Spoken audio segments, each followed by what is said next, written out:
we've had lots of inquiries about what's going on in, the new world we're living in today. But we're adapting. We have to adapt. I am comfortable, if you will, because we have such a virtual world right now. But I just wanted to take a bit of time, Camilla, and just with everybody that's going to be watching, people are going to be asking questions. We're in real estate. We're kind of frontline a little bit. What are we doing to adapt, to protect everybody? And we've got some really good things that we're putting in place, and more good ideas coming into play to put in place. But I'd love to get your insight on what you're viewing, staying calm, and just this mere opportunity to continue to keep this conversation going, to keep people grounded. Right. So I thought I would start with talking about anxiety today. Okay. And coming more from a scientific point of view, so people can understand facts versus, other theories that are out there that might not be proven. Because one of the things in psychology we like to do is what we call evidence-based information. Evidence-based information. Mm-hmm. Okay, the truth. So talking about anxiety, most people are familiar with, or they've heard, fight or flight response. Yes. That's the source of anxiety. So I'm going to give you a little bit of a science background. There are many parts of the brain that contribute to creating these feelings of anxiety. So really, what is that? There is one area or one organ in the brain, the brain is an organ, a piece of the brain that's called the amygdala. And the amygdala is responsible for releasing what we call adrenaline and cortisol. They're hormones. Yeah. And so let's think back to caveman days. Mm-hmm. When, we were living under a rock in a cave and we had to deal with the outside world. There were many opportunities for survival. That's what people were focusing on, was survival. Yeah. And so what happens is the brain goes into this heightened mode, releases adrenaline and cortisol for survival. So what do we do with that extra boost? We either fight or fend off the enemy. Most of the time it was animals, or we run away. Because left up without having that extra adrenaline and cortisol, we don't have the boost to fight and to survive. So now today, we don't have wild animals, we don't have spears coming at us, we're, comfortable in our own homes, but the amygdala, or those primitive parts of the brain, still respond. So what happens is it's like an alarm signal, me, goes off. And so that's the anxiety that starts to rise. Adrenaline and cortisol gets released into your body. And what people do, they don't know how to deal with that. But we end up having symptoms like, I can't breathe. Their sweaty palms, shaky legs, nausea, and a bunch of other symptoms that show up. Sometimes dizziness, loss of focus, loss of memory. And so we call those symptoms anxiety. Does that make sense? Yep. Yep. Okay. All right. So now talking about loss of memory, I think it was designed to be that way. We're not supposed to remember the trauma we're running away from. Yeah. But what happens?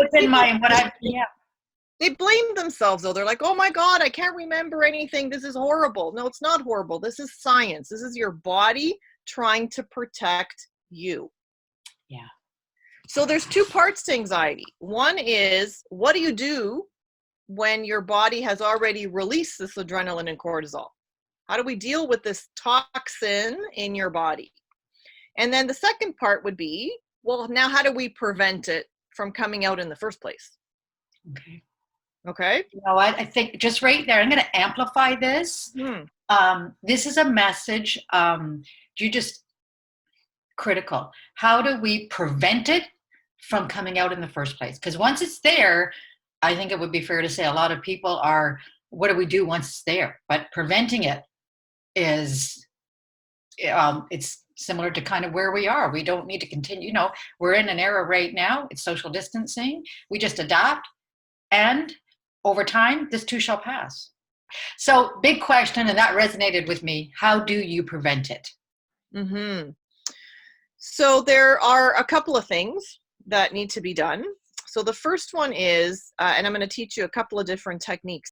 But the most immediate one is you must engage in what we call self-soothing activities. Okay, and these self-soothing activities are all about your senses. So I remember we talked about this the last session, which is sight, sound, smell, taste, Yeah. touch. Right. We need to get out of our heads and into reality. So self-soothing things would be a hot tea, a cup of coffee, going outside for a walk and smelling the air, listening to bird song. This is why a lot of these calming apps and meditation apps have become so popular in the last 24 months, because people are just pressing play and engaging in this meditation or mindfulness type of activity. And you can do it at work. So self-soothing activities is one. And here's the next one. It's called the anxiety release protocol. Now this is gold because people pay a lot of money to get this information. I call it ARP.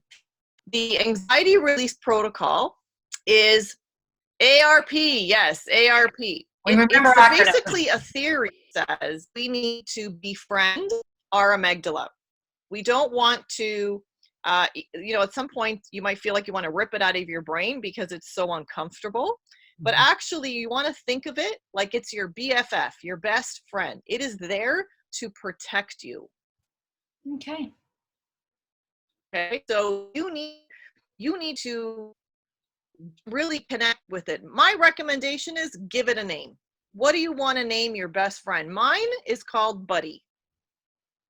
So Michelle, if you were going to name your best bud, what would you name your amygdala? Queen. I have a daughter that calls herself the queen with a lot of confidence. So I had to come up with Queen. a I love it. Great. Queen. We have to love ourselves. So it's okay. Right, It was a right. long time to get here to be, wait, I'm going to stop beating myself up for this and this and this. And when you start doing it, oh my God, I feel better. Okay. And then when I say, I have a philosophy, if I can do it, anybody can do it, Camilla. So I'm going to defer back. So now I'm going to call my little voice the pretend queen. that you are working at your desk. Let's say that you are just, regularly by yourself doing an activity, and all of a sudden you start to have some panic going on. So you need to know yourself. My anxiety would start in my abdomen. So I would start to feel like butterflies in my stomach. Some people start to feel a heaviness in their chest. Okay, some people, it starts with the sweating of their palms. So as soon as you start to notice the very first symptom, that's when you want to engage in ARP. Okay, so it's like right away. You're not going to wait until you go into full-blown panic attack, because otherwise ARP will not work. Okay? Okay. So it's almost like what I'm, just an interesting question, because a lot of people I think are going to be able to relate to that feeling, but within how many seconds? Like, is it almost a 3 to 5 second, I need to get up and just like shift?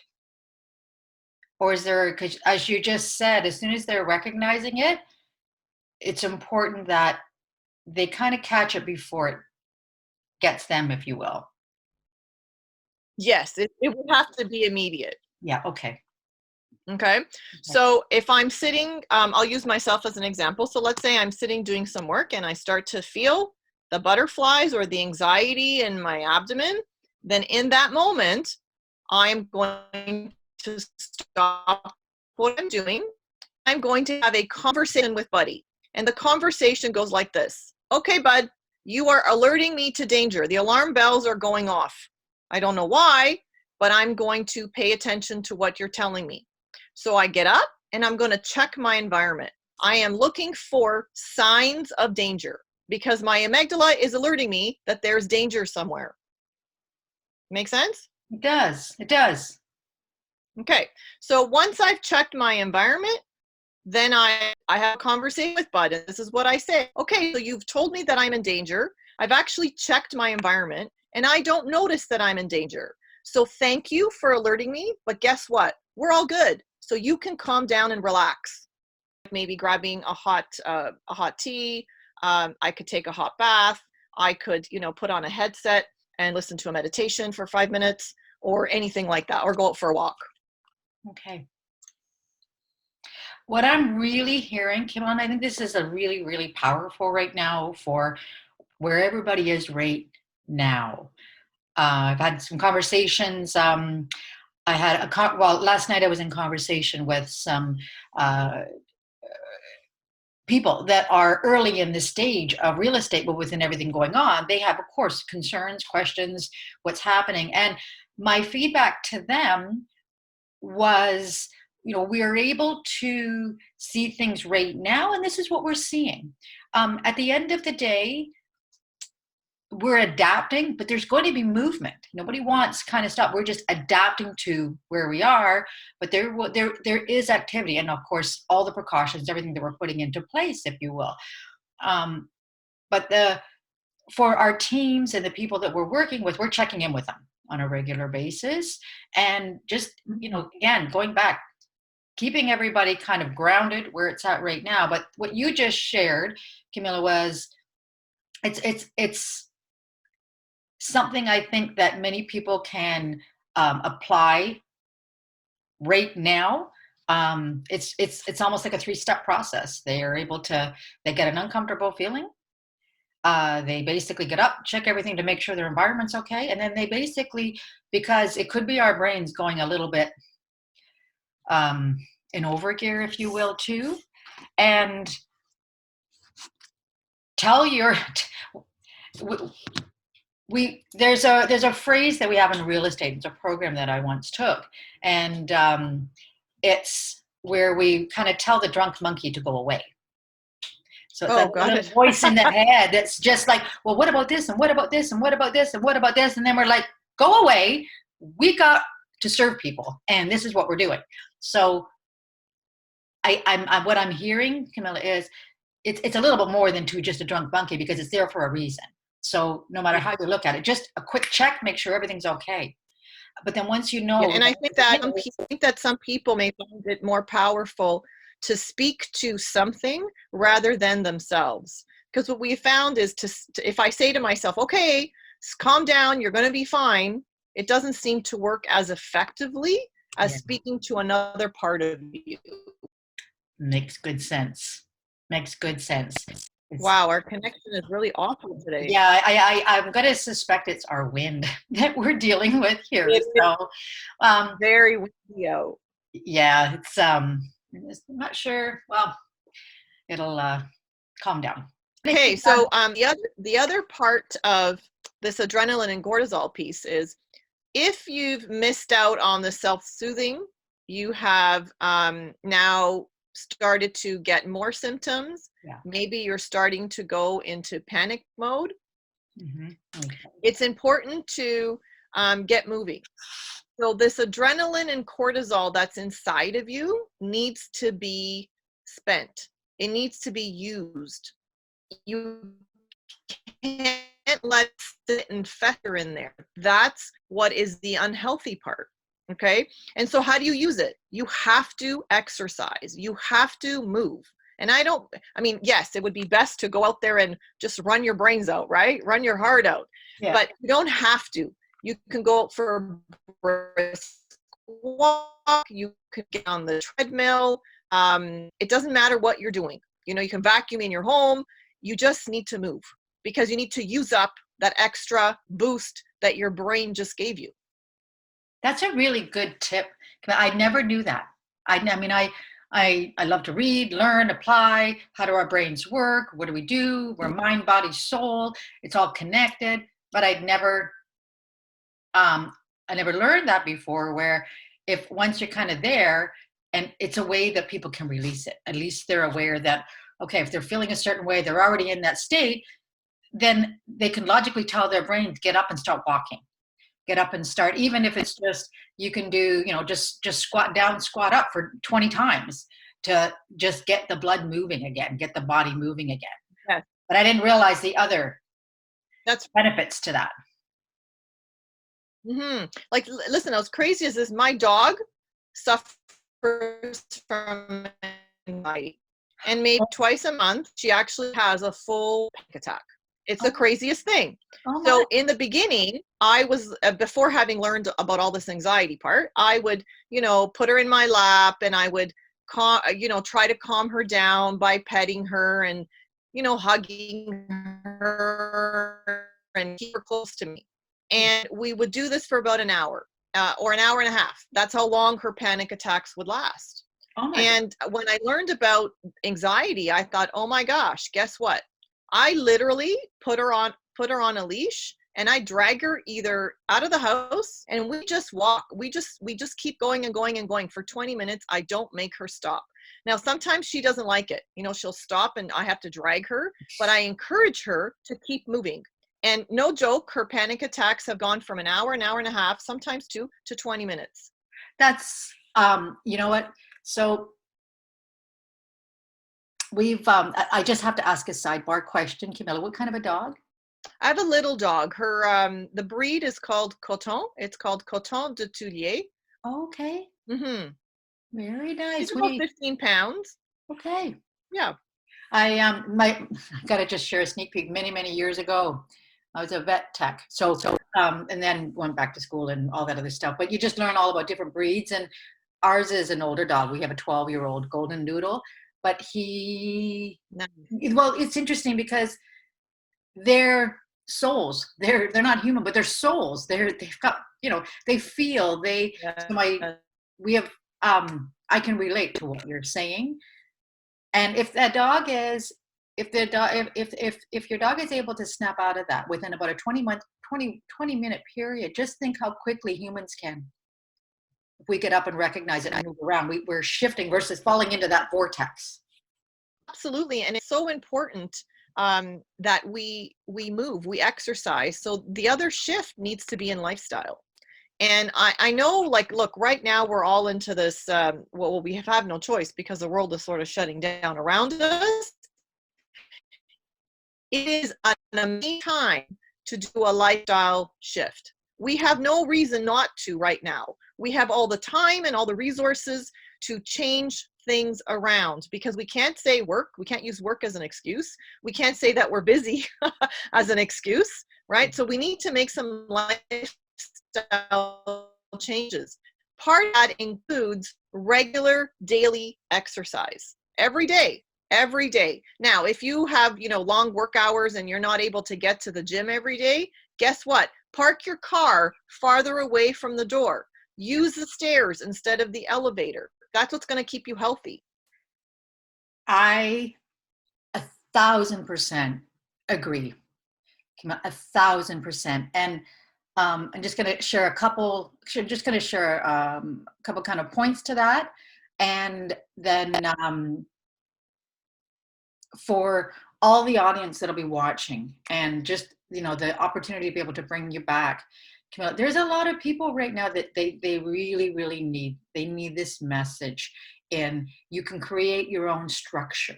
You can create, so, whether you live in a 1-bedroom apartment, whether you live in a home with stairs, there's nothing stopping us from taking that half an hour, or if you're not used to it, do four times a day, 5 minutes of that activity. Yep.